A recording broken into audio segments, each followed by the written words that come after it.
সমস্যা কখন কিভাবে যে চলে আসে আমরা আগের থেকে সত্যি বুঝতে পারি না বলো, ওই জন্যই হয়তো এটার নাম হয়েছে সমস্যা। যাই হোক, সমস্যা তো জীবনে আসবেই, তার সমাধানও হবে, কিন্তু আজকে আমি ভীষণ চিন্তায় পড়ে গেছিলাম, কারণ একটা ছোট্ট বেবিকে নিয়ে একা আমাকে এই রুমটাতে থাকতে হয়। তোমরা তো দেখতেই পাও, সারাদিন আমি আর কুট্টু থাকি, বরমশাই রাত্রিবেলা বাড়িতে আসে, সকালে বেরিয়ে যায়। তো সেই জন্যে আমি একটু বেশি ভয় পেয়ে গেছিলাম, বরকে তো বারবার ফোন করছিলাম ভয়ের চোটে। তো হঠাৎ করে এরকম হয়ে যাবে বুঝতে পারিনি। তোমরা ব্লগটা দেখতে থাকো, তোমরা সব কিছু বুঝতে পারবে কি হয়েছে। আর এখন যেটা করছি সেটা হচ্ছে, অনেক দিন ধরে ম্যাট্রেসটা মানে চাইছিলাম ওপরে পেতে রাখতে, ওপরে বলতে ব্ল্যাঙ্কেটের ওপরে, মানে আমাদের এখানে তো ব্ল্যাঙ্কেট রাখার সেরকম জায়গা নেই, সেই জন্য খাটের মধ্যে বিছিয়ে রাখি।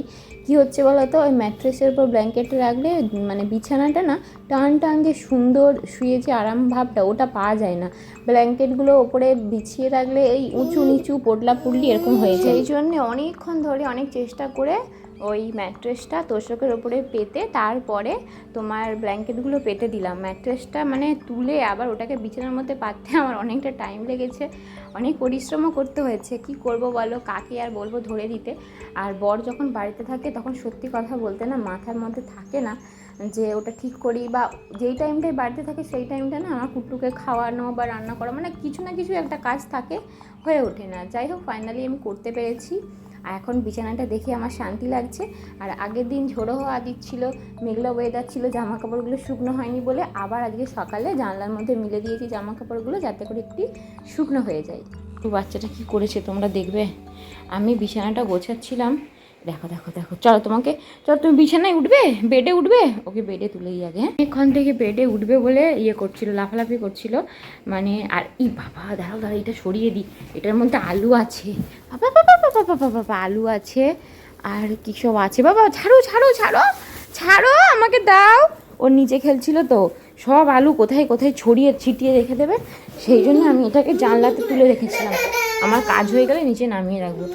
বরমশাই কালকে বাজার করে এনেছিল, শুধু আলুটাই আছে এর মধ্যে। আর এই যে দুষ্টু বাচ্চাটা, আমি এখানে দেখছো রেগে যাচ্ছে কেমন, এটাকে দিইনি বলে আলু বস্তা, আমি বিছানাটা গোছাচ্ছিলাম। আর ও কি করেছে তোমরা শুধু একবার দেখো, ট্রাইপডটাকে হাতে করে শুধু ঠেলে দিচ্ছিল।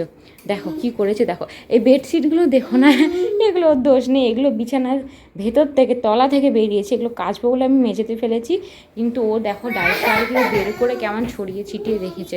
আর এই টাইপডটা বহুদিন পর আবার বেরোলো, তার কারণ হচ্ছে ছোট্ট পুচকু ট্রাইপডটা আমি ইউজ করছিলাম। এই যে দেখতে পাচ্ছ, এর 3টে পা ছিল, 2টো পা এখন তোমরা দেখতে পাচ্ছ, একটা পা ভেঙে গেছে, আর এই পাটাও ভাঙবে ভাঙবে করছে।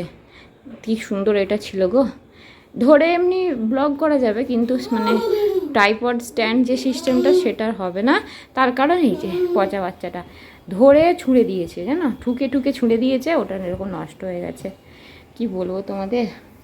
Lambo family, good morning, welcome back to my channel. কি কাঁদছিস কেন, এটা নিবি? নে, এটা তো আর কিছু বাকি নেই, তুই নিয়ে নে। ফার্স্ট রেডি হয়ে গেছে আমার প্রিয় খাবার বাটার টোস্ট।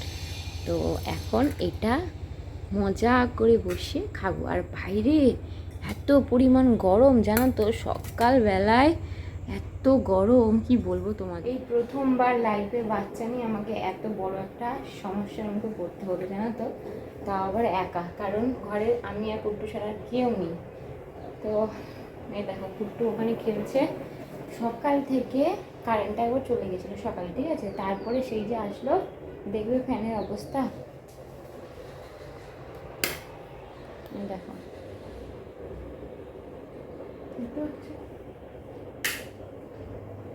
মানে এইরকম অবস্থা।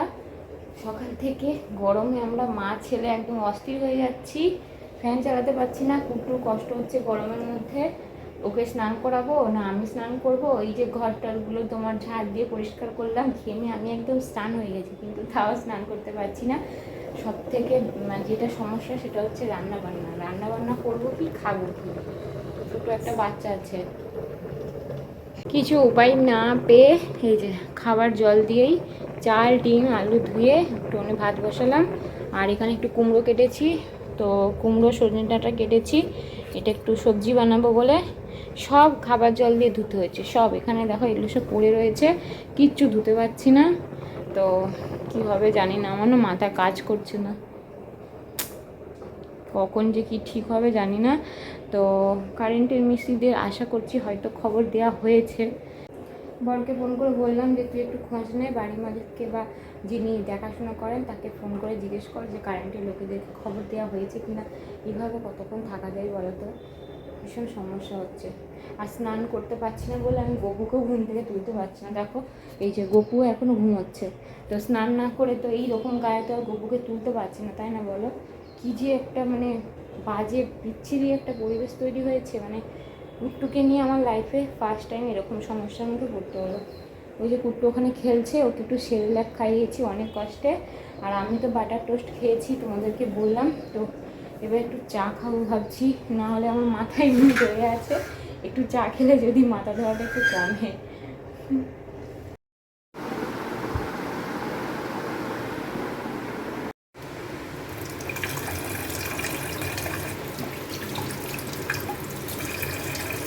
হ্যাঁ, তোমরা দেখে বুঝতেই পেরেছো সমস্যার সমাধান হয়ে গেছে, কারেন্ট চলে এসেছে, আর কোনো চিন্তা নেই, কলেও জল চলে এসেছে, মানে ট্যাঙ্কি ভরে গেছে, কুট্টুও ঘুমিয়ে গেছে, এবার আমি শান্তিতে স্নান করতে পারবো। বাবা ও চেয়ারটা ছাড়ো, তোমাকে খাওয়াবো তো। আমি যে একটু উঠেছি অমনি তো দুষ্টুমি শুরু হয়ে গেছে। ছাড়ো ছাড়ো ছাড়ো, মাম্মা এখানে বসবে তো, বসে তোমাকে খাওয়াবে না। হ্যাঁ আসো আসো, এদিকে আসো।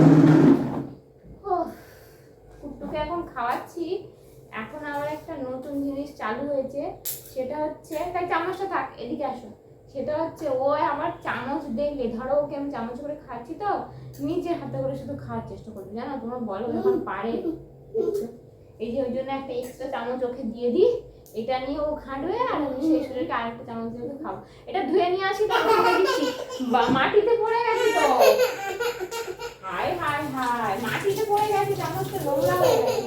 আসো আসো আসো আসো আসো আসো আসো আসো আসো আসো, এ না তো কি আনন্দ বাবা, চামচ দিয়েছি, কি আনন্দ। আ করো আ করো আ করো আ করো বাবা। কিছুতেই খাচ্ছে না, কি যে করি ওকে নিয়ে, যেমন খাবার ছিল তেমনই আছে। না তুমি চামচটা ঝুড়িতে রেখে দিলে কেন? এই চামচটাই ওর লাগে।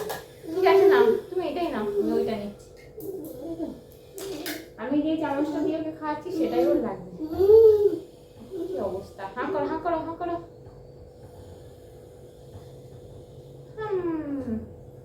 আমার এত ঘুম পাচ্ছে না, ঘুমে চোখ বন্ধ হয়ে আসছে।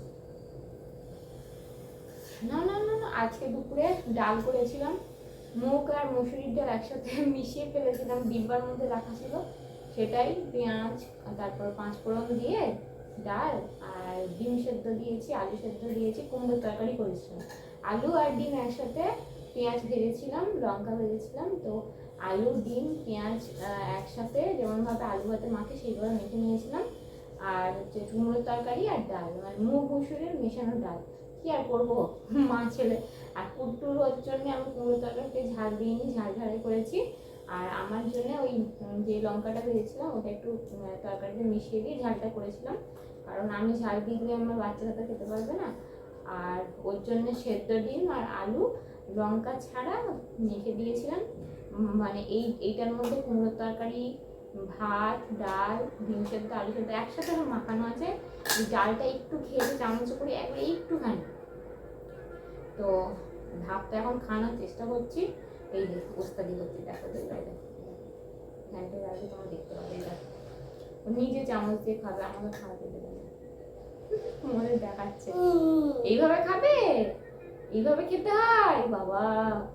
ওই বাতাসে হচ্ছে গাছগুলো দুলছে না, ওটাই দেখছে না। না খেয়ে না খেয়ে না, ঝটপট করে খেতে। কুট্টুর কিন্তু স্নান হয়ে গেছে, হ্যাঁ আমিও স্নান করে নিয়েছি, কুট্টুরও স্নান হয়ে গেছে, গোপুরও স্নান হয়ে গেছে, সব কিছু হয়ে গেছে মোটামুটি। এখন কুট্টুর খাওয়ার অপেক্ষা, আমার চোখগুলো বন্ধ হয়ে আসছে ঘুমে, কিন্তু এই বাচ্চাটা কখন ঘুমোবে আমি জানি না। এখন 2:20 বাজে, বাচ্চাটাকে কখন আমি খাওয়াতে পারবো, কখন ঘুম পাড়াতে পারবো আমি সেটা বলতে পারছি না। আমি দেখছি, আমাকে খাইয়ে দিচ্ছি, ও খাবার খেলে শেয়ার করে খায়। ওর পাপা যদি কাছে বসে থাকে তাকে খাইয়েই যাবে, আমাকে খাওয়াবে, যে পাশে বসে থাকবে ও কিন্তু খাবার শেয়ার করে খাই, জানো তো? তো ভালো দেখবে না, আমাকে খাওয়াচ্ছে তো দেখবে কেমন। আমাকে খাইয়ে দিচ্ছে। তুমি খাও, আচ্ছা আমি তোমাকে খাইয়ে দিচ্ছি, তুমি আমাকে খাইয়ে দাও, সেটাই ভালো। তবু তুমি খাও, তাই না? আমি তোমাকে খাইয়ে দেবো, তুমি আমাকে খাইয়ে দেবে। খাও খাও, আম করো আম করো আম করো। তোমরা নিজেরাই দেখে নাও ঘড়ির কাঁটায় কটা বাজে। এই দুষ্টু বেবিটা এতক্ষণে ঘুমিয়েছে, প্রতিদিন ওই রকমই করে, বিকেলবেলা ঘুমোয়। সারা দুপুর আমি ওকে নিয়ে যুদ্ধ করতে থাকি। ও যেহেতু ঘুমিয়ে গেছে, বিকেল হয়েই গেছিলো, আমি ভাবলাম চাটা একটু খেয়ে নিই, ওই জন্য চাটা করেছিলাম। ঠিক চাটা বানিয়ে মুখে দিতে যাব, ব্যাস অমনি ওর ঘুম ভেঙে গেছে। মানে ও যতক্ষণ ঘুমাবে ওর পাশ থেকে আমি একটু উঠে বসলে ও ঠিক বুঝে যায়। আবার ওকে নতুন করে ঘুম পাড়ালাম, ঘুম পাড়িয়ে তারপরে আবার নতুন করে চাটা গরম করতে দিলাম। এইবার বসে বসে চাটা খাবো।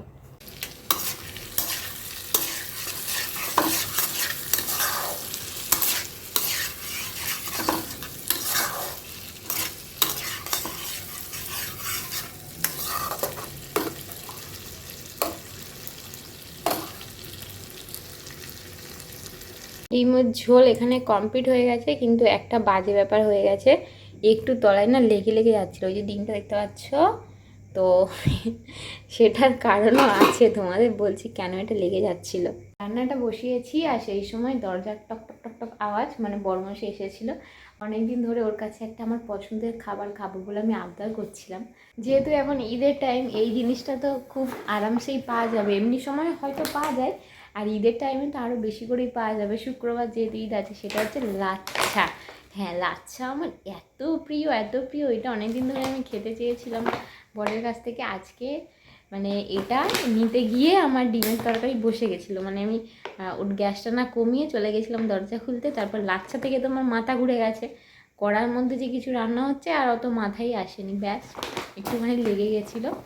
কি আর করা যাবে। আর এখন কুট্টু কিন্তু রুমের মধ্যে নেই, কুট্টুর বাবার সাথে ঘুরু ঘুরু করতে গেছে মেস বাড়িতে, বুঝলে তো। আমি সেই সুযোগে রান্নাবান্নাটা করে নিলাম। আর এই যে গপু এখনও বসে আছে, তার কারণ হচ্ছে আমি এবার যাবো স্নান করতে, মানে মাথায় জল ঢালবো না, গাটা ধুয়ে নেব আর ড্রেস চেঞ্জ করবো, স্নান করব, তারপর গপুকে শোয়াবো। তো চলো ব্লগটা এখানে এন্ড করে দিচ্ছি, সবাই ভালো থেকো, নতুন দিনে দেখা হচ্ছে, টাটা।